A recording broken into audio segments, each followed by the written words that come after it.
ouvindo o podcast Mulheres Movimentam, um podcast sobre os trânsitos de mulheres pela vida e pelo mundo. Este é um espaço de diálogo para tentar entender o que faz nós mulheres nos movimentarmos. Eu sou a Flávia Shows, comunicadora, internacionalista, virginiana com ascendente em peixes e Vênus em câncer. E junto comigo está a Patrícia Silva, também internacionalista, sonhadora, leonina com ascendente em câncer e Vênus em virgem. Nesse podcast você vai ouvir um tanto de reflexão e um tanto de trivialidade. A gente fala sobre sonho e impedimento, sobre mover, mas também sobre saber ficar parada, sobre o que nos engrandece, mas também sobre aquilo que nos violenta, sobre amor ao outro e também sobre pertencer a si mesmo. Vem com a gente! Oi! Você sabia que agora pode ser um apoiador oficial do podcast Mulheres Movimentam? O link para a nossa campanha de financiamento coletivo está na nossa bio do Instagram. A campanha na plataforma Apoia-se nos auxilia na produção do conteúdo e conta com recompensas incríveis. Não se esqueçam de conferir. Você ainda pode nos apoiar classificando o podcast no Spotify, se inscrevendo no nosso canal do YouTube e compartilhando com as suas pessoas queridas. E aí, vem com a gente? Olá, pessoal! Sejam bem-vindas, bem-vindos e bem-vindos a mais um episódio do podcast Mulheres Movimentam. Eu sou a Flávia Shows e estou aqui falando de uma manhã de inverno às 9h11. Oi, gente! Aqui é a Patrícia Silva. Estamos aqui hoje numa tarde de inverno atípico de Portugal, porque tem feito calor agora aqui. O que está sendo... É o primeiro ano que eu pego calor aqui, então estou bem animada. Hoje a gente tem uma convidada muito especial aqui, que também mora em terras lusitanas, então rufem os tambores aí para nossa convidada. Sim, hoje a gente tem a Rebeca. Vou fazer aqui uma breve apresentação, mas primeiro queria agradecer o tempo dela e dizer que estamos muito empolgadas para esse bate-papo. A Rebeca Gomes de Freitas, ela diz que se apresenta assim e não é à toa, mas sim embasada na grande Lélia Gonzalez, que nos lembrava: negro tem que ter nome e sobrenome, senão os brancos logo arranjam um apelido. Rebeca conta que teve 2 nascimentos, um de quando ela veio ao mundo em 1997 e um segundo nascimento que dessa vez foi ontológico, que foi em 2015, quando ela ingressou na Universidade de Brasília e pôde ter contato com uma infinitude de autores e autoras do sul global. No ano de 2019, Rebeca ela se mudou para Portugal para cursar Sociologia. Lá fez parte da organização portuguesa SOS Racismo e atualmente tem atuado no coletivo Afrequetê, um coletivo que é formado por 4 mulheres brasileiras, imigrantes, acadêmicas e ativistas que desenvolvem pesquisas sobre mulheres negras em Portugal. Ela nos contou que seu conhecimento é fruto de trocas sempre permeadas por muitos afetos. Então, eu estou aqui para dizer que espero que esse espaço seja também um lugar de troca permeado de afeto e dizer, seja bem-vinda, Rebeca. Eu queria pedir para você se apresentar, contar um pouco da sua trajetória pessoal e profissional até o momento atual. Olá, mulheres! Antes de tudo, eu gostaria de agradecer pelo convite. Eu fiquei imensamente feliz com a proposta do podcast e parabenizo mesmo por essa iniciativa muito importante. Bom, meu nome é Rebeca Gomes de Freitas, como a Flávia bem apresentou e disse os porquês de, para mim, ser muito importante sempre ressaltar meu nome e sobrenome. E antes de eu começar a falar assim, um pouco sobre mim, eu gostaria de fazer algo que eu sempre faço, dado a minha crença espiritual. Então eu quero pedir licença para Exu, para que ele me permita falar e para que ele me possibilite ser escutada por aqueles e aquelas que vão, acessar esse podcast depois. Então, Laro Exu, que eu possa falar e ser ouvida. E, bom, meu nome é Rebeca Gomes de Freitas, eu tenho 24 anos, curso Sociologia na Universidade do Porto, moro na cidade do Porto desde 2019, só que atualmente eu estou na Inglaterra, na cidade de Coventry, então aqui é um fim de tarde de um inverno típico inglês, bastante frio, mas aqui dentro está quentinho, estou no aquecedor. Eu estou num momento, mulheres, na minha vida, muito especial, que eu não consigo não começar falando sobre a minha experiência aqui, porque está me afetando muito bem, sabe, assim, muito positivamente. E tem sido, assim, tema das minhas conversas nos últimos dias, assim, vai completar um mês que eu estou aqui, e está sendo uma experiência, assim, redefinidora do que eu quero fazer no futuro até, sabe? Porque o que acontece? Quando a Rebeca se muda para Portugal, né, cheia de sonhos, ela se defronta com uma sociedade muito difícil de adaptação para mulheres, sobretudo mulheres brasileiras e ainda mais, né, uma mulher brasileira negra. Então, minha adaptação em Portugal foi muito difícil, eu nem diria que eu já estou totalmente adaptada, e foi permeada de muitas coisas boas, mas muitas frustrações, principalmente nesse campo acadêmico.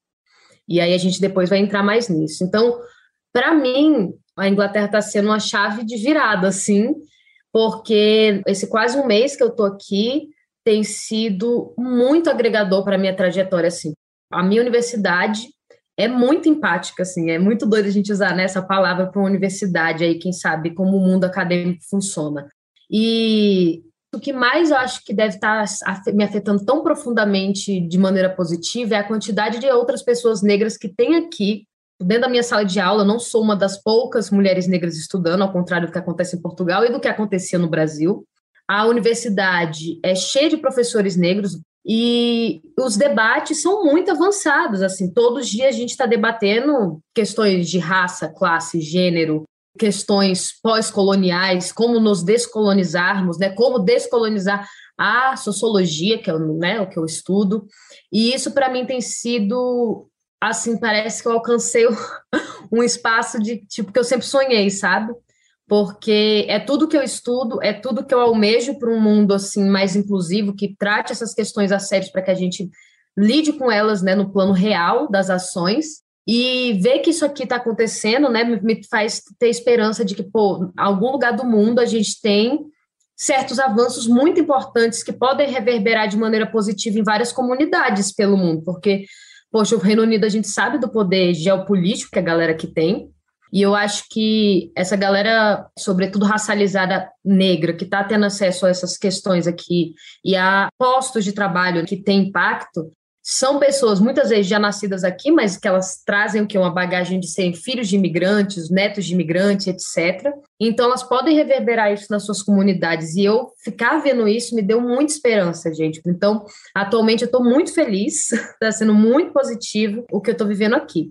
Como eu vim parar aqui?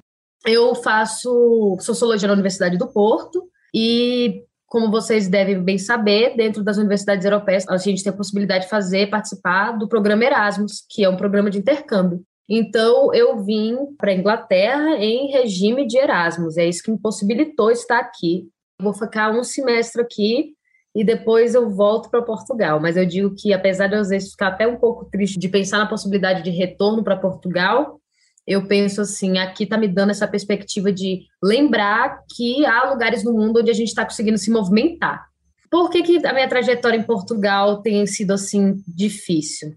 Eu conheci muitas outras imigrantes que me fortalecem muito, mas a minha experiência dentro da universidade portuguesa é um pouco dolorosa, porque eu percebo que todo momento eu estou precisando me provar 5 vezes mais, e nunca é o bastante, e me causou sérios problemas, assim, de autoestima intelectual. E eu acho massa a gente estar podendo falar sobre isso, porque às vezes que eu já tive a oportunidade de ser convidada para um podcast, ter essas conversas, é muito temático sobre um conhecimento que eu já tenho. E eu acho importante, às vezes, a gente abrir o que acontece por trás da vida dessas mulheres, né? Como é que a gente passa tudo isso. Para eu adquirir todo esse conhecimento, às vezes também ele vem de fruto de muita, muita coisa boa, mas muitas coisas dolorosas. E para mim, a academia em Portugal, né, a universidade, é um local complicado, assim, de confronto colonial, né, constante, que me causa muitos medos, assim. Quando eu cheguei em Portugal, apesar de eu não ter mais essa cabeça, quando eu chego em 2019, eu não cheguei, tipo, achando que eles eram, ai, meu Deus, a melhor sociedade do mundo. Eu já era muito crítica, justamente por causa dessa minha passagem pela Universidade de Brasília. Contudo, poxa, era um sonho eu conseguir estar aqui. E eu acho que eu me frustrei bastante, porque eu não tive esse feedback positivo. Eu sou totalmente confrontada e vejo a minha existência intelectual anulada. E não só minha, não é sobre a Rebeca. Eu vejo todas as minhas iguais dentro daquela universidade passando por coisas similares às minhas. E eu continuo ali porque a gente precisa ser prática e pragmática, né? Eu preciso do meu diploma. mas o meu local, assim, de afetividade acadêmica, porque para mim eu não gosto de desvincular, sabe? Quando eu estou estudando ali no racional, é claro que isso perpassa emoções, e para mim é muito importante reconhecer isso. E esses locais que me negam afeto, não por acaso são os locais que me deixam tão instável no lado racional, de conseguir produzir as coisas que eles me cobram. Então, em Portugal, o local que eu achei a possibilidade de construir conhecimento de uma maneira mais afetiva foi quando eu encontrei o coletivo Afrequetê, quando eu conheci as 3 mulheres assim da minha vida dentro de Portugal, que é a Thaís Oliveira, a Priscila Nonato e a Simone Amorim, que são outras 3 mulheres brasileiras acadêmicas, todas nós somos das áreas das ciências, né, humanas e sociais. Resolvemos nos unir para construir um coletivo independente para realizarmos uma pesquisa acadêmica sobre o que estava acontecendo na vida de mulheres negras durante a pandemia do Covid-19 em Portugal. A gente começa essa pesquisa porque a Simone e a Thaisa, elas tinham tentado financiamento na FCT, que é o que a gente tem como CNPq no Brasil. Elas não receberam o financiamento, nós bem sabemos, que por motivos desse recorte de raça, porque elas tentaram justamente no edital que era sobre questões de gênero, mas aí já que a gente tinha também essa questão de raça, boicotaram, porque, eu não sei se vocês sabem, Portugal, até hoje, não recolhe dados étnico-raciais, é algo que a ONU denuncia há anos. A gente está num escuro, assim, para saber quantas pessoas pretas tem em Portugal, quantas pessoas romani tem em Portugal, de todas as questões étnico-raciais estão ali, como isso se dá na sociedade portuguesa. A gente está no escuro. Só que a gente sabe como é que é brasileiro, então a gente não desistiu, e a Thaisa e a Simone encontraram a Priscila, e aí nós nos unimos e começamos a pesquisar. Só que quando a gente começa a pesquisar, a gente percebe também um anseio diante das mulheres que a gente foi acessando e das pessoas que a gente foi acessando de modo geral, de se ter uma atuação política na cidade do Porto. E aí a gente começa também a trabalhar, e o Afrequetê começa a ter braços também de atuação na sociedade civil. Então, hoje a gente une o acadêmico, o que a gente estuda, com a atuação na militância, que é algo que para mim é primordial, porque eu não me imagino como essa acadêmica tradicional na Torre de Marfim, como falam, né? Tudo que eu estudo tem um clamor do que está acontecendo na sociedade, e eu acho que eu tenho que dar esse retorno também casando com a militância. Eu sempre fui assim, a minha trajetória está permeada assim. Desde que eu adentrei em 2015 ao UNB, eu comecei também lá, eu fazia história, e eu comecei também lá a militar. Foi assim que a Rebeca começou, né? A adentrar o movimento negro, a depois se filiar ao Partido dos Trabalhadores. E minha história vai mais ou menos por aí. Ela é muito demarcada por esse teor acadêmico dos estudos, e eu tenho muito orgulho disso, mas eu demarco sempre que não é um academicismo branco e masculino como a gente está acostumado. É muito demarcado, é muito político, é muito afetivo, e acho que para começar, minha trajetória está nisso aí, assim. Que legal te ouvir, Rebeca. É uma honra ter você aqui com a gente para esse episódio. Seja muito bem-vinda mais uma vez. Eu te ouvindo falar, eu lembrei do episódio que a gente gravou com a Bárbara. Você lembra aí, amiga? Qual que é o episódio? A gente não lembra, mas o Spotify lembra, vou lá. A gente já fala que é o episódio, mas a gente justamente falou sobre isso, assim, sobre como a Universidade Portuguesa, ela tem essa coisa, né, de ser violenta, de ser agressiva e ter esse impacto na gente, né? Eu terminei meu mestrado no final de 2020 e até hoje estou aí fazendo terapia. Mas tem muito essa coisa, né, de ser um espaço com essa epistemologia mais quadrada, de ter essa separação, é bem eurocêntrico, os autores brasileiros, eles não são muito bem recepcionados, a questão de raça é uma coisa que não pode ser falada, e aí eu tenho uma boa história para falar, péssima história, na verdade, que me aconteceu também, porque era um dos meus objetivos, a minha dissertação, ter um recorte étnico-racial, e a universidade não quis, a minha orientadora também não permitiu, a coordenadora do curso também não permitiu, e aí eu tive que levar para uma outra abordagem, assim, porque eu não poderia escrever sobre isso. Bem complicado. Qual que é o episódio, amiga? Então, é o episódio número 5. Quando eu olho para minha história, eu vejo pequenas revoluções. Foi com a Bárbara, a gente gravou e ela trouxe muito da experiência dela em Portugal também, muito da experiência como mulher negra, os percalços aí que ela teve que passar. E te ouvindo, Rebeca, é isso. A gente já encontra semelhança na história de duas pessoas. Imagina a importância desse trabalho que vocês estão fazendo agora, de conectar essas pessoas. É, e da importância, né? É justamente isso que você trouxe. Se torna uma urgência, né? Eu acho, ainda mais agora com o número de brasileiros que têm chego. Não só brasileiros, né, de modo geral, mas pessoas racializadas, aqui tem a questão também com os romenos, né? Nesse sentido, Rebeca, eu queria que você falasse um pouco sobre afrodiáspora. Como que isso apareceu na sua vida? Eu acho que isso está um pouco em você, mas em que momento você encontra com o conceito, que você se enxerga dentro do conceito e que você opta por trabalhar com ele, né? Então, acho que é primeiro bom a gente localizar o que é a afrodiáspora, né?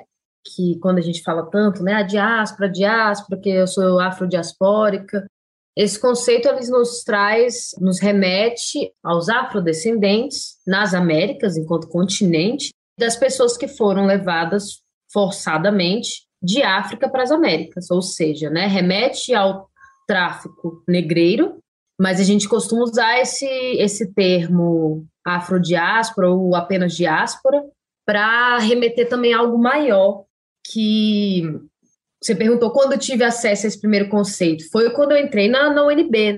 Só que hoje o que eu vou falar agora do que eu entendo por afrodiáspora já é fruto de todo esse processo, né, das várias Rebecas que, poxa, a Rebeca que entrou novinha, com 17, 18 anos na UNB, depois a Rebeca que foi para Portugal, né, e a Rebeca que está aqui.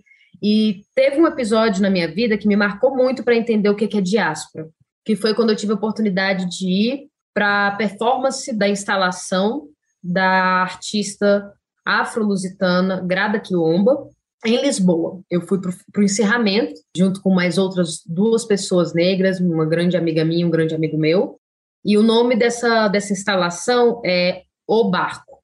Era uma instalação enorme ali em frente ao Museu Maate, à beira do Rio Tejo, perto ali daquele Marco dos Descobrimentos. Então, não foi à toa que a Grada Quilomba escolheu aquele local. Então, a Grada coloca uma instalação enorme ali de blocos de madeira em forma do fundo de uma nau, né, de um barco, e a performance traz pessoas negras recitando poesias, performances de dança ao som de instrumentos tradicionais africanos, sobretudo tambores. E quando eu vi aquela performance, depois lendo, né, eu fui atrás para ver todas as intenções da artista por trás daquilo, eu percebi o quanto ela nos transmite essa ideia de que a diáspora foi o tráfico negreiro em si, mas não se resume a isso, porque nós, enquanto pessoas pretas, povos negros de mais diversos backgrounds étnicos, quando a gente foi jogado ali nesses barcos, a gente teve que arranjar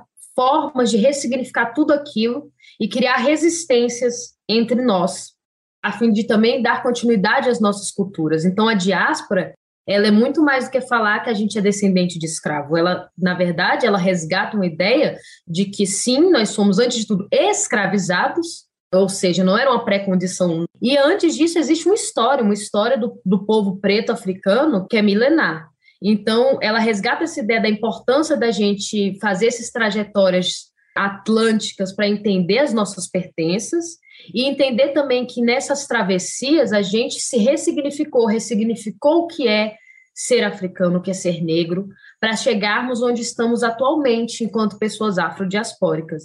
Então, esses resgates das nossas culturas rítmicas, corporais, poéticas, sentimentais, afetivas, das culinárias, todos esses processos que envolvem a infinitude rica que são as culturas africanas e que foi jogada como um todo, como se fosse um homogêneo negro. E não, a gente tem que entender que existe uma profundidade nisso. Então, para mim, a diáspora é isso hoje, assim, esse mergulho em busca desse resgate constante de quem somos. E nesse sentido, hoje, eu me defino muito também, eu caso isso, com o conceito de americanidade, da Lélia Gonzalez. Porque a Lélia Gonzalez, para quem não sabe, foi uma grande antropóloga preta brasileira. Eu diria que a antropóloga que fez a melhor leitura de Brasil, Então, a Lélia nos traz esse conceito de americanidade, que ela é esse resgate para todas as pessoas das Américas, do Canadá à Argentina. Então, é essa demarcação da nossa herança africana, um resgate de entender quais são essas heranças africanas e também uma demarcação das heranças indígenas, porque já existiam povos originários ali. Então, ela retira desse local, quando a gente fala que é apenas latino, ou quando as pessoas falam que é apenas, né, dos seus países, ela retira esse local, que demarca muito mais uma descendência dos colonizadores europeus, e demarca que esse território é um território construído por pessoas africanas e pessoas indígenas. Então, a africanidade traz essa complexidade de nos dar uma identidade étnica para além dessa racialização social que a gente perpassa. Então, porque o negro, ou só ser indígena, é uma coisa abstrata. Então, vamos atrás do que é nossas definições, quais são as nossas definições étnicas. Então, nesse sentido, para as pessoas afrodiaspóricas, a africanidade pode ser, e para mim foi uma resposta que eu venho trabalhando já há algum tempo, e que me deu significado assim, identitário. Então, eu não consigo falar de diáspora sem também trazer isso da africanidade, de me definir enquanto afrodiaspórica e, antes de tudo, americana, né? Reconhecendo todas essas minhas heranças ancestrais e estando sempre nesse movimento de travessia em busca de quem realmente nós somos e como fazer isso ser reverberado no coletivo. Porque é sempre bom lembrar, quando a gente está falando de um pensar afrodiaspórico, de um pensar africano, de um pensar não eurocêntrico, né, não cartesiano, a gente nunca fala de somente indivíduos, não importa somente a Rebeca achar essas respostas, importa a gente ter esses acessos. Eu reconheci que eu tive mais possibilidades de acessos a isso, mas a partilha com a comunidade, que muitas vezes, diante das violências racistas do Estado, não tem essa oportunidade, né, de estar acessando isso. Então, também tem essa responsabilidade de sempre estar devolvendo isso para a comunidade. Incrível, Rebeca. Tô aqui. Abre mais espaço para ela falar. E é bem isso que a gente vai fazer agora, porque você já contou um pouco da sua experiência com o coletivo Afrequetê, mas você também passou por outras ONGs. Então, eu queria que você contasse como foi a sua atuação na SOS Racismo, que acho que foi esse primeiro contato que você teve, né, quando chegou em Portugal, e nas Ases Balboense. Então, acho que, se você quiser contar sobre isso, acho que é bem interessante também. Sim. Então, eu comecei a minha militância na UNB. Lá eu fazia parte de movimentos estudantis, sobretudo o movimento negro. Depois eu tive a oportunidade de me filiar ao Partido dos Trabalhadores, e foi assim que eu tive esses meus contatos de aprendizado de como se faz militância. Porque a gente muito fala dos aprendizados que a gente adquire nessas terras quando a gente sai, né? E é importante também. Mas, para mim, o Brasil me ensinou muito como é que se faz as coisas nesse sentido da luta coletiva. E aí, quando eu chego em Portugal, a primeira instituição que eu tive contato, foi ali que eu conheci, por exemplo, a Thaisa Oliveira, que faz parte do Afrequetê hoje comigo, foi a ONG, como em Portugal geralmente falam, SOS Racismo, que é a organização portuguesa mais antiga de combate ao racismo. Eu não integro mais o SOS Racismo, apesar de eu ter tido momentos ali que foram muito importantes para a minha formação já dentro de Portugal. Eu tive a oportunidade de palestrar no Teatro Municipal do Porto, Rivoli, por causa do SOS Racismo. Tive a oportunidade de atuar na elaboração de 2 livros do SOS Racismo. Um era o Dicionário das Invisibilidades, o outro foi o caderno relacionado à Mostra Internacional de Cinema Antirracista. E, bom, outra série de outras atuações que a gente fez de intervenções, né, na sociedade civil portuguesa, gerando debate sobre essas questões raciais. Contudo, esse foi um primeiro momento, eu estava chegando ali pensando, não, vim aqui estudar, mas eu vi logo do segundo mês que era impossível, por causa de tudo que eu estava me defrontando ali dentro da universidade.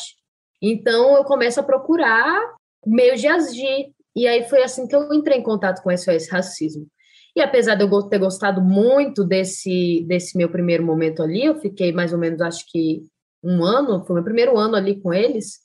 Eu senti depois que ainda não era o local onde eu, Rebeca, me sentia integrada para fazer as atuações e intervenções na militância da maneira que eu aprendi a fazer.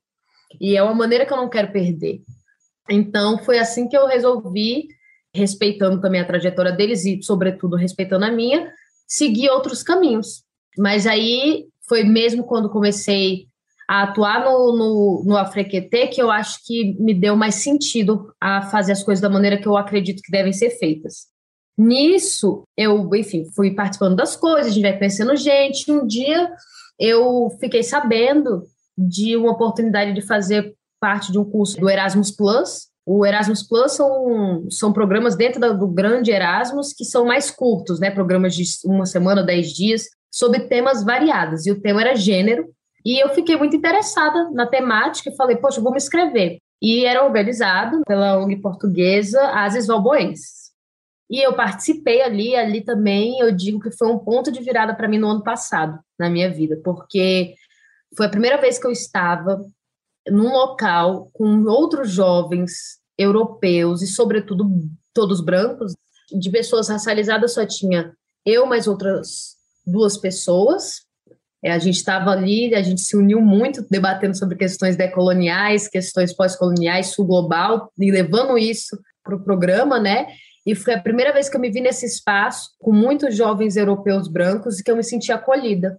Porque dentro da sala de aula na universidade em Portugal eu nunca me senti, na rua eu nunca me senti.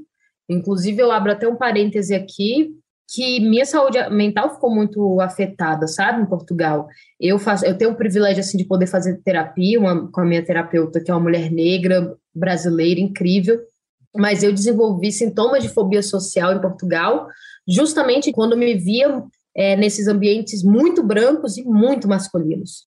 E, no caso, eu estava me sentindo muito silenciada por esse meio social que Portugal me proporcionava, assim, nas ruas. Eu tinha medo de sair na rua e ver a quantidade de homens brancos todos os dias me encarando. E, para mim, foi inusitado, de maneira positiva, eu participar desse Erasmus Plus e estar com pessoas que eu tinha temido. Eu dormia lá com eles todos os dias, porque, tipo, você fica lá, é tipo internato, né? E... cara, todo mundo muito num local de escuta afetiva, num local, assim, de querer aprender um com o outro. Claro, a gente entende que quem escolhe fazer um curso, né, chamado Generalization já deve ter essa predisposição, assim, né, tá também uma bolha. Mas, enfim, foi uma bolha super saudável. E foi ali que eu falei, pô, cara, tem gente aqui nesse território Europa que tá sendo ressignificando, entendeu? E aí foi muito bom para mim. E depois eu me aproximei muito de todo mundo, dos facilitadores. E depois que terminou o Generalization, ok, seguimos, surgiu o convite da organização Advoboenses, devido à minha participação dentro do programa, para ter essa possibilidade de integrar a organização. E eu falei, pô, bora, já é. Né, tipo, porque eu gostei muito delas, assim, né, já começa também isso, que é uma organização, sobretudo com mulheres. Então, eu fui convidada, nisso eu também tive a oportunidade de convidar uma outra amiga minha, também brasileira e também negra, e nós duas estamos ali dentro com essa intenção de fazer projetos onde a gente alcance um público que geralmente não é alcançado por esses projetos. Projetos esses como o do Erasmus Plus, que são lindos, são potentes, são bons, inclusive, para o seu currículo, mas que geralmente quem acessa isso são jovens europeus que têm acesso a essas informações, sendo que a Europa tem uma infinitude já de gente imigrante que se beneficiaria imensamente de poder acessar isso. Eles têm direito de acessar, mas não acessam, às vezes, por falta de informação, de não chegar até eles. Então, eu estou ali, dentro das Advoboenses, com esse intuito de democratizar para essa nova sociedade portuguesa, que não é mais somente branca, e para essa nova sociedade europeia, para trazer essa nova imagem. Porque a Europa, a gente tem que ressignificar o que é a Europa. A gente sabe bem, cara, Paris, se eu não me engano, é a 5ª cidade mais negra do mundo, fora de África. Eu estou numa cidade pequena, no interior da Inglaterra, uma cidade, antes de tudo, universitária, e assim, sendo nas ruas, pelo menos 70% das pessoas, 60%, 70% são pessoas negras, entendeu? Então, a Europa já não é mais aquela imagem do que nos foi passado, né? Uma Europa branca e para brancos, muito pelo contrário. E as pessoas que sustentam essa Europa hoje em dia são imigrantes, sobretudo racializados. Então, eu estou dentro do Oasis, com essas mulheres incríveis, com essa grande expectativa ali nesses próximos 2 anos, que é o mandato dessa direção, de construirmos projetos juntas e abraçarmos mais a comunidade migrante, a comunidade de mulheres negras. Lembrando que os projetos não precisam ser necessariamente somente com esse viés, ou seja, o Oasis promove projeto de tudo quanto é cunho, por exemplo, projetos para reflexão ambiental, e a gente tem que estar dentro de tudo, entende? Porque é isso, a gente é sempre o outro, né? Então, só somos lembradas se for demarcado que é para mulher, se for demarcado que é para mulher negra, se for demarcado que é para negro. Mas a gente tem infinitude aí de mulheres, pessoas negras, falando de coisas múltiplas. E a gente deve ser escutado nessas multiplicidades. Então, o Oasis me empolga muito por causa dessa possibilidade de fazer essas coisas acontecerem em Portugal e a nível europeu. Que legal, Rebeca. Eu queria continuar, assim, nessa linha que você está falando da sua atuação e te perguntar em que momento, se existe um teto, assim, você acha, preciso ir agora para a política institucionalizada, porque ali tem talvez um potencial de mudança até a nível coletivo um pouco maior. Se existiu esse momento, se não, como é que foi você decidir ir para via institucional? E aí, que você falasse um pouco sobre as eleições de 2018, que você foi candidata a deputada federal pelo Partido dos Trabalhadores. Como é que foi essa experiência, assim? Que tipo de pauta que você tentava ali colocar nessa candidatura? Eu falo que a minha vida, em todos os seus aspectos, é política. Estava comentando isso com um amigo que eu fiz aqui recentemente, comentando que, tipo, porque quando a gente chega aqui, a gente muda a maneira que a gente veste, né? Porque tem frio. Então, é isso, a gente se adapta. Mas, por exemplo, eu sempre demarquei o quanto no Brasil eu estava fazendo essa transição de usar minha estética de maneira política. A gente não usa trança à toa, eu usava muito turbante. Inclusive, né, vou falar aí da campanha, eu fiz questão de fazer minha campanha toda de turbante. As cores das roupas, as estampas da roupa, tudo isso é política, né? A maneira que eu cozinho, e eu sempre falo que eu tô fazendo esse resgate, assim, eu gosto muito de cozinhar comidas tradicionais, de saber as suas origens, que a gente muitas vezes não sabe que são origens africanas, indígenas, etc. Então, para mim, política é tudo. Mas, falando de política propriamente dita, foi muito esse movimento de pensar, eu tô fazendo várias coisas massa, só que eu, apesar de ser crítica a essas instituições, é uma crítica mais profunda, vinda de um pensamento decolonial, de entendermos que outras instituições são possíveis. Eu me considero muito pragmática. Eu acho que é o que temos para hoje, entende? Então, para hoje é o que vai acontecer, o que vai nos possibilitar, às vezes, fazer um projeto de lei, ou enfim. Então, eu me filio ao Partido dos Trabalhadores, porque, apesar também de eu ter profundas críticas, é um partido que mudou a minha história, a nível pessoal, a gente bem sabe o quanto mudou a nível Brasil, não vou precisar falar isso aqui, quem não sabe disso, procure, pesquise, veja estatística, porque vocês verão o quanto mudou. A nível pessoal, foi muito importante para mim, porque mudou a história da minha família mesmo, assim, minha família é toda do Ceará, basicamente, e eu vi eles terem acesso, eu vi minha família ter acesso às coisas que nunca antes poderiam ter. Então, eu tenho essa ligação, assim, com o Partido dos Trabalhadores de respeitar essa trajetória e de perceber que é o partido que mais chega ao povo. Por isso que eu me filiei ao PT e resolvi me candidatar para fazer essa disputa, assim, nesse campo das ideias, porque eu sabia que eu também não ia ganhar uma eleição de primeira, né? A gente sabe que não é assim que funciona, que essa é uma das grandes falácias da democracia ocidental, que parece que está tendo muito uma mudança de governo, mas a gente sabe que quem tem ali acesso a isso é quem tem apoio das elites. Ou você faz isso ou você não acessa. Então, a democracia é uma falácia, né? A democracia ocidental, da maneira que ela é uma falácia. Eu fui nesse sentido de demarcar um território, sabe? E, na altura, eu fui a candidata a deputada federal mais jovem do Brasil, eu tinha 21 anos, e isso foi muito assim, porque acabei recebendo, acho que mais atenção até, por estar nesse local, e foi muito potente para mim, assim, as ligações que eu fiz durante a campanha, sabe? Sobretudo com outras mulheres negras, o apoio que eu recebi, quase que orgânico, assim, sabe? Durante essa disputa eleitoral de um ano muito difícil, no ano de eleição de Bolsonaro, no ano que o antipetismo estava, assim, disparado. E eu costumo dizer, foi assim, define a pessoa que eu sou hoje, com certeza, grande, né, assim, não somente, eu digo assim, faz parte, mas eu não sei se eu voltaria a me candidatar novamente, porque não é de boas, assim, eu sou extrovertida, eu tenho muita facilidade de me comunicar, eu gosto disso, contudo, eu não gosto, às vezes, de estar ali tanto no centro das atenções, eu me vejo muito mais pensando nas problemáticas e ajudando na construção de projetos. Eu enfrentaria ali uma eleição para ajudar uma outra companheira, mas eu não sei se eu me vejo mais uma vez ali fazendo discurso, tendo essa atenção, porque não é fácil, gente. É uma pressão. Mas me alegra imensamente saber que eu deixei algum fruto nisso, assim. E a prova disso para mim veio agora. Na verdade, ano passado, né, quando eu fui falar com uma companheira, ela está lançando também a candidatura dela a deputada federal, e ela me mandando mensagem, a gente tem trocado muito, e ela falando assim, cara, às vezes você nem sabe, mas a sua candidatura, quando você fez aquilo, virou uma chave dentro de mim. Se eu hoje estou aqui, é porque você me mostrou que é isso, a gente pode tentar sim, vamos tentar e vamos a fundo, e a gente tem espaço para ter nossa cara aí, na política. E aquilo significou muito para mim saber que não é sobre mim, como eu disse, é sobre as reverberações que a gente pode causar no coletivo. E mesmo que fosse só ela, porque eu sei que não é, porque eu sei que ela é uma pessoa que, a partir dela, reverbera dentro da comunidade, porque ela é militante, mas tem uma frase do Emicida que eu gosto muito, que ele falou, inclusive, numa palestra que ele deu em Portugal, que ele falou assim, que a gente às vezes fica nessa ânsia de mudar o mundo, né? E isso é muito grande e dá um desespero, porque quem nos garante que a gente vai salvar o mundo? O mundo é muito grande, é muito problemático. Sozinho a gente não consegue. Só que, além dessas parcerias coletivas que a gente deve fazer, a gente tem que lembrar que cada pessoa é um mundo. E se você afeta a vida de uma pessoa, você já mudou um mundo.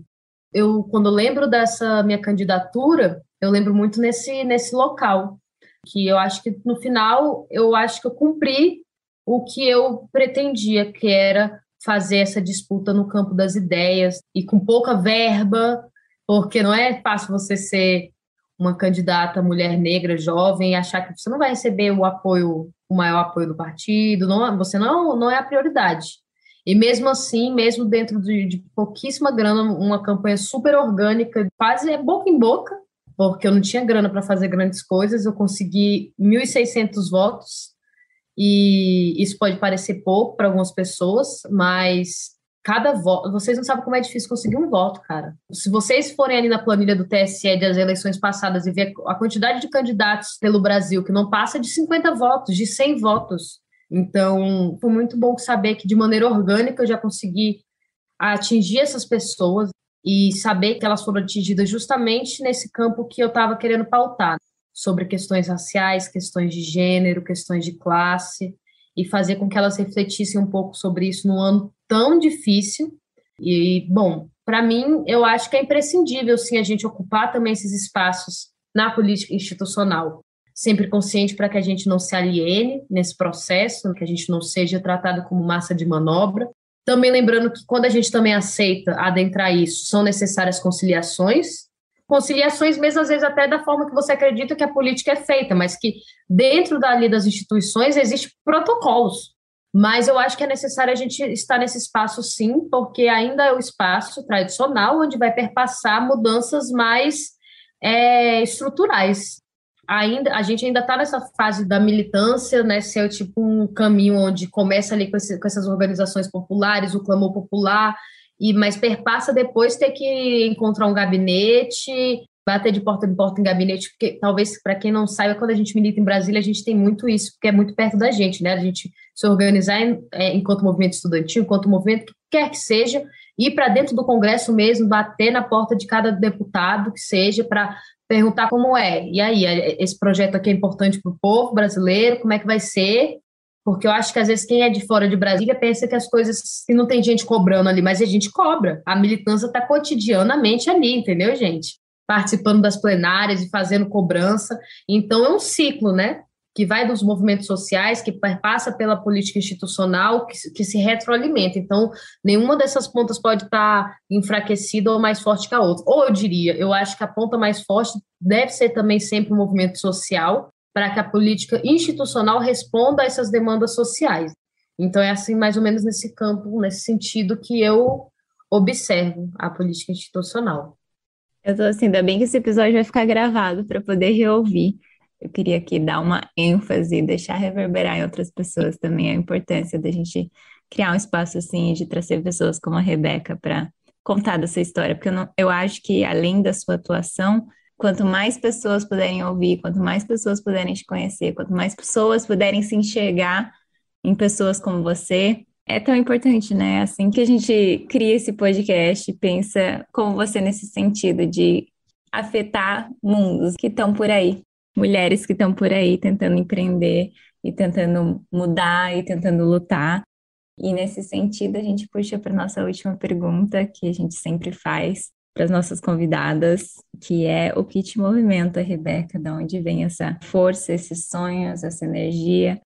Eu acho que o que me movimenta é essa energia vital ancestral, que dentro de terreiro a gente chama de axé.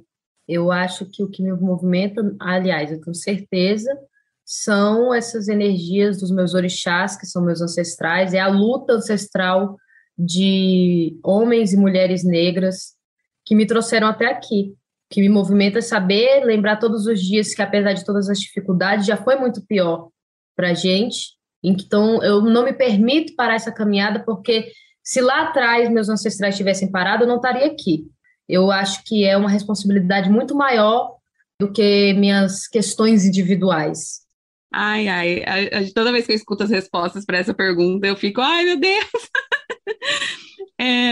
Rebeca, bom te ouvir, assim, é uma pena que a gente não tem mais horas nesse podcast para continuar te escutando. A gente vai agora para os nossos quadros. A gente começa com o que sobe. Toquem os tambores, o que sobe. Que sobe. Então, a gente vai aqui para o nosso quadro, onde a gente traz uma história para compartilhar. A gente vai começar com a Rebeca. Rebeca, traga aí as suas contribuições para esse quadro.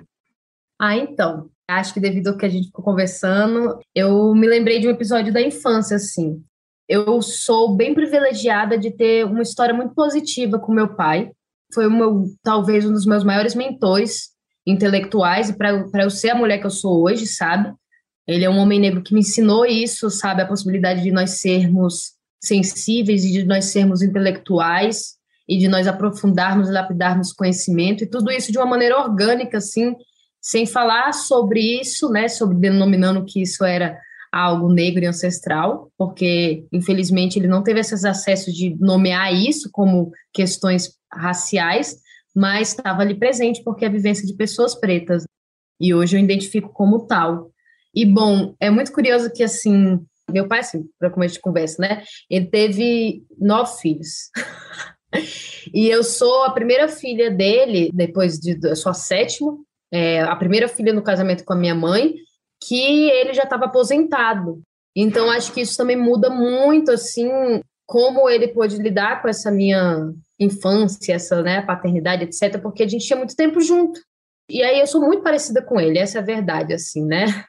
E nós costumávamos virar à noite, assim, eu tenho vastas memórias da minha infância, da gente virando à noite, conversando sobre as mais variadas questões do mundo, assim. Ele é um homem apaixonado por cinema, foi meu pai que me apresentou clássicos do cinema, foi com ele que eu fui assistir, sei lá, Era Uma Vez no Oeste pela primeira vez, foi com ele que eu fui assistir O Poderoso Chefão, foi com ele que eu fui assistir clássicos do cinema francês e debater sobre isso, porque meu pai sempre era assim, meu pai é muito artístico também, ele colocava um disco, sei lá, do Caetano, e a gente tinha que debater sobre a música, qual era o significado daquilo ali, o que o lírico estava tentando nos dizer. E eu tenho memórias muito afetivas que talvez sejam diferentes, eu não sei, porque do que geralmente as crianças têm como socialização, mas às vezes mais forte do que muitas brincadeiras são essas memórias de eu virando noite com meu pai conversando sobre política.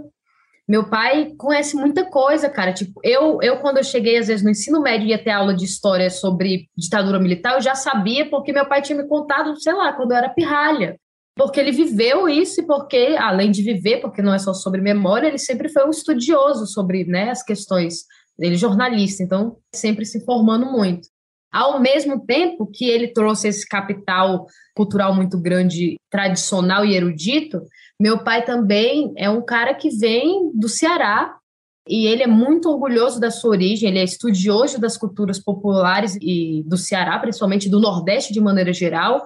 Então, ao mesmo tempo, ele me passava muitos desses conhecimentos. Eu lembro dele me contar, às vezes, isso, uma noite era ele me contar fábulas de Esopo, e na outra ele me contar histórias de cordel, cantando elas, porque o cordel é cantado, é uma oralidade, é uma história viva. Meu pai sabe cantar histórias de cordel, inclusive ele já foi convidado até para gravar, para se manter essa memória oral, que ele traz ancestralmente. Cara, meu pai, né, nasceu em 44, ele trouxe os mais velhos que ensinaram a ele, e hoje eu sei cantar alguns trechos, e essa memória viva que também me remete à ancestralidade. A gente sabe o quanto a oralidade é presente para povos africanos. Então, a minha infância, quando eu lembro, assim, uma das coisas que mais acho que faz eu entender por que eu sou assim hoje, são essas histórias constantes, assim, do meu pai me passando conhecimento, assim. Eu sou muito grata a isso. E, bom, essa é a minha memória de infância, assim, muito especial.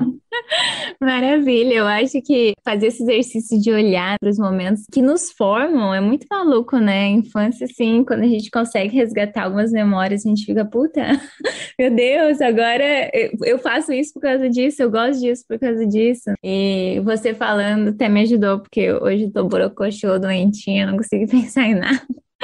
Mas aí, essa semana, eu tive um momento que eu tava com um livro infantil na minha frente, que é um livro de um peixinho arco-íris, e eu vi a foto daquele peixe, e faz anos, né? Eu nem lembrava disso. Eu olhei para o peixe e direto veio a memória de eu parando em frente a uma biblioteca alemã que tinha perto da minha casa.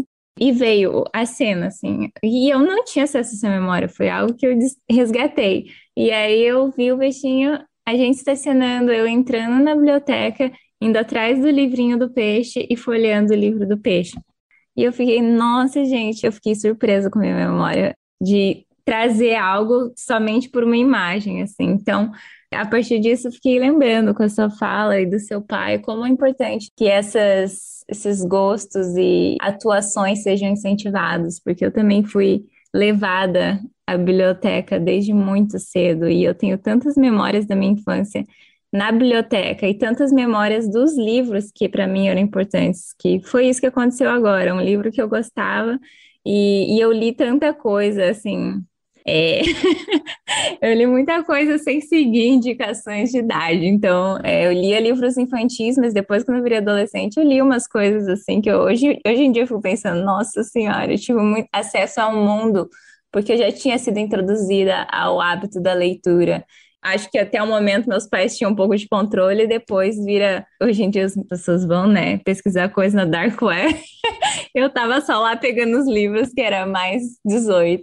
Enfim, fiquei lembrando disso com a sua fala, que é um privilégio mesmo, ainda que com problemas alguns, a gente consiga, né, estabelecer relações saudáveis com nossos pais. Acho que é sempre esse exercício que é importante a gente fazer quando a gente fica mais velho também, de olhar para eles e vê-los como pessoas que estavam aprendendo, que erram, que estão, às vezes sim, às vezes não, buscando ser pessoas melhores, né? Eu acho que quando eu entendi isso, nossa, me libertou de um peso tão grande, libertou meus pais de um peso também, meu pai e minha mãe, de carregar aquela coisa, aquela idealização que a gente faz quando a gente é criança. Enfim, o seu Kiki só me trouxe para essa memória, acho que é isso que eu tenho para compartilhar no dia de hoje. Paty, sua vez, conseguiu pensar em algo? Gente, estava aqui pensando, a partir da fala de vocês, em alguma coisa, e a fala da Rebeca me emocionou muito, assim, e me trouxe uma memória de infância muito afetiva. Eu estava quase chorando aqui, escutando ela falar. Eu lembrei da minha relação com o meu cabelo. A minha relação com o meu cabelo é uma coisa complicada. Na verdade, hoje em dia não é, mas já foi muito difícil para mim. Eu sofria muito bullying na minha infância por conta do meu cabelo crespo, e aí eu comecei a desenvolver uma série de problemas com esse cabelo, então eu alisava o cabelo e tal. Depois eu precisei fazer as pazes com isso, e eu fui fazer as pazes com isso um pouco antes de entrar na faculdade, e foi muito bom, assim, esse momento onde eu fiz as pazes, porque eu comecei a lembrar também, comecei a reviver momentos muito afetivos que eu tive com o meu cabelo. Só que por conta desse auto-ódio que foi se desenvolvendo nesses processos, eram memórias que ficavam muito apagadas. Mas memórias da minha infância, assim. E aí eu lembrei agora com a Rebeca falando de vários momentos da minha infância onde minhas tias se sentavam e trançavam meu cabelo. E eu ficava com aquele cabelo trançado por semanas, assim, que era mais fácil para mim, para minha mãe também, que não tinha que ficar penteando meu cabelo todo santo dia. Eu que não fazia a menor ideia de como que eu ia fazer aquilo, porque o cabelo crespo, se você também não sabe cuidar, tem muita dor envolvida, né, no pentear, no processo de desembaraçar esse cabelo e tudo mais. E aí me veio essa lembrança, assim, das minhas tias, que são mulheres muito importantes na minha vida, assim, elas são ideais de força. Eu já falei disso aqui no primeiro episódio desse podcast delas, mas me veio muito essa memória, assim, como que é uma coisa ancestral, assim, vai ser isso aí que eu vou trazer no Que Sobe hoje. Se eu aguentar não chorar daqui no final, agora com essa memória, tá? Eu acho que o que sobe de hoje foi um olhar para a infância, só para dar uma variada. Foi um episódio psicanalítico. É. Exatamente. É, total. Muito bem. Segue a nossa linha.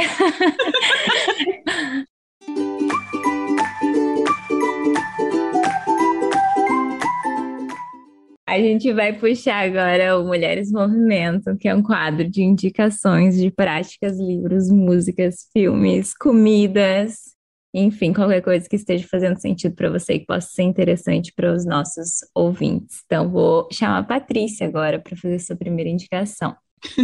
Amei, amiga, que você chamou o quadro do nome do podcast. Eu chamei. Gente, eu falei que eu tô doente hoje. Eu nem lembro o nome, meu Deus. Movimentando as ideias, gente. Eu lembro, eu juro que eu lembro. É o antibiótico que tá me derrubando. Gente, para o Movimentando as Ideias hoje, eu tenho uma indicação 2 em 1 de um curso que eu comprei essa semana, que é a Jéssica Petit, que lançou. É um curso que se chama Imersão na Origem da Opressão das Mulheres.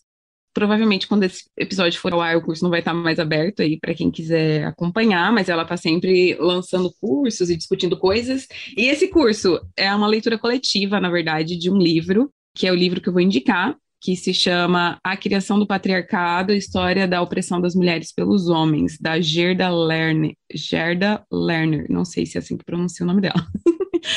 E a Gerda, ela tem uma teoria sobre a criação do patriarcado, e aí ela vai fazer aí uma revisão de toda a literatura, quase que da história da humanidade, para falar sobre como que ela enxerga essa criação do patriarcado, a partir de como a história foi construída, como as coisas foram sendo incorporadas na civilização, de uma forma que ela acredita que não foi natural, que foi uma criação feita pelo sistema e tal.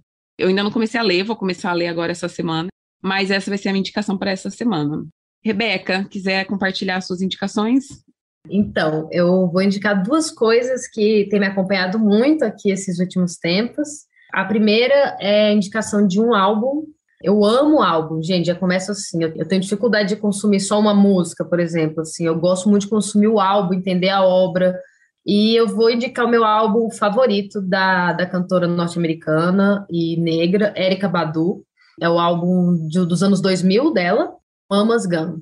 É um álbum muito, muito, muito especial para mim. Ele é muito, muito potente, assim, fala de várias questões, principalmente assim, para pessoas pretas, eu acho que chega muito, muito forte. Fala sobre afetividade, sobre as nossas angústias, mas também de ressignificarmos e nos permitirmos viver, né, e nos humanizarmos, assim. É um álbum muito potente, então eu indico muito fortemente a escuta. É Mama's Gun, da Erykah Badu. E a segunda indicação é de um livro que já me acompanha há um tempo, que vira e mexe eu estou lendo e tentando compreender cada vez mais, que é da escritora nigeriana da etnia Yorubá, Oironke Oyeyumi, o nome dela, A Invenção da Mulher.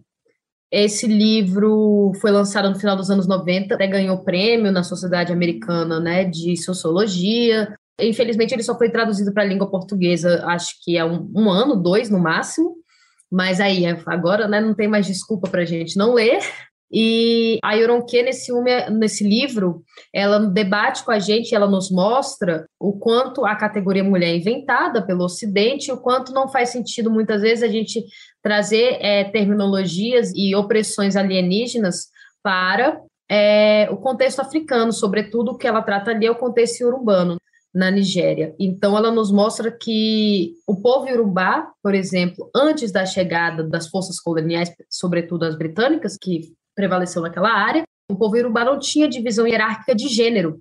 a divisão da sociedade se perpassava em outra sensação, né, que ela chama de cosmosensação, das questões de idade. Então, independentemente do seu gênero, tinha uma hierarquia maior dentro dessa sociedade de acordo com a sua idade, justamente por esse acúmulo das cosmopercepções do mundo, essa sabedoria que você poderia transmitir de maneira holística. E essa hierarquia de gênero, esse mundo binário de gênero, né, ele é eurocristão e ele foi imposto à sociedade iorubana, né, que é a que ela trata, mas ela trata de maneira mais geral, ela ainda abre assim, um leque para falar de África, de maneira geral. Então, é uma leitura muito, muito importante para a gente refletir sobre gênero, pensar outras formas de refletir, né, uma militância de gênero, não somente com viés feminista branco e eurocêntrico. Então, é isso, assim, né, talvez colocar aí para tocar Erykah Badu e lendo, e Orenque, e é isso, assim, é o que eu tenho feito nos últimos dias.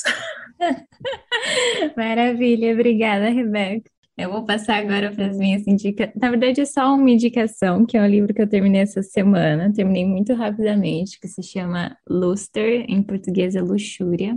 A autora, ela se chama Raven Leilani, ela é daqui dos Estados Unidos. E eu acabei de descobrir que ela nasceu no mesmo dia do meu aniversário, então, de 26 de agosto.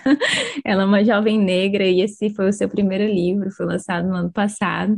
E ela conta a história de uma outra jovem negra a personagem se chama Ed, e ela tá nos seus 20 e poucos anos tentando descobrir quem ela é e o que ela quer fazer. Então ela tem muitas dessas questões de autoestima artística, porque ela é uma pintora, mas ela não consegue se definir como tal. Mas o desenrolar do livro, ela tem muitas escolhas ali amorosas e sexuais que vão se desenvolvendo ao longo do livro até que ela conhece um homem muito mais velho, começa a se relacionar com ele. Ele é um homem branco e ele é casado com uma mulher branca e eles têm um casamento aberto, então ela começa a se envolver com a história dessa família e é um livro muito bom.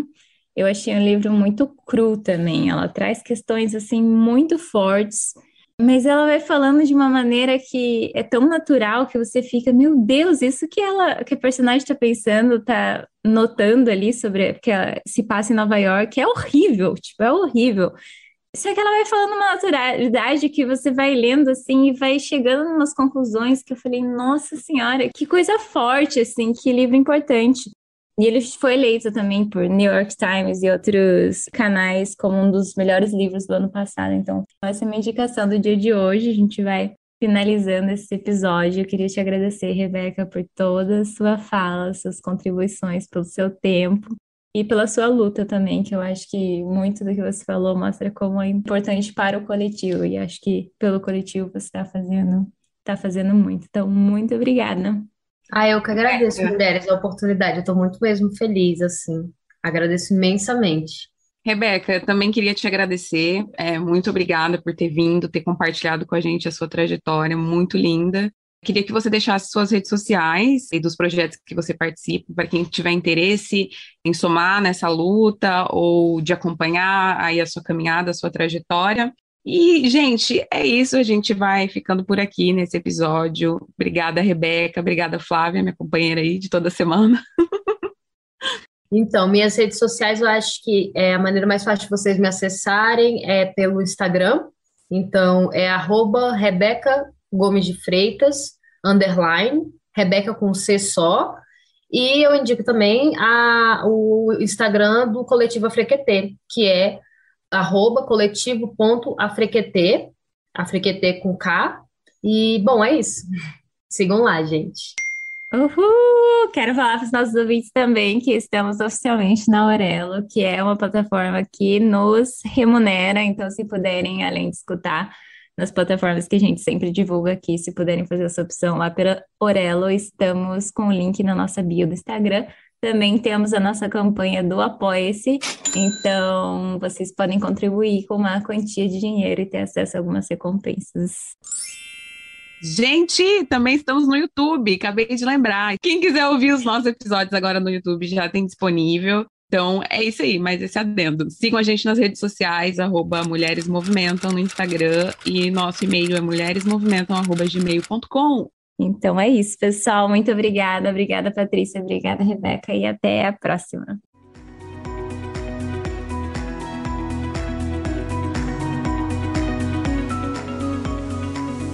Para saber mais sobre o projeto e poder interagir conosco, siga o nosso perfil no Instagram, @mulheresmovimentam. Nosso e-mail de contato é mulheresmovimentam@gmail.com. Indique o nosso podcast para suas pessoas queridas e aproveite!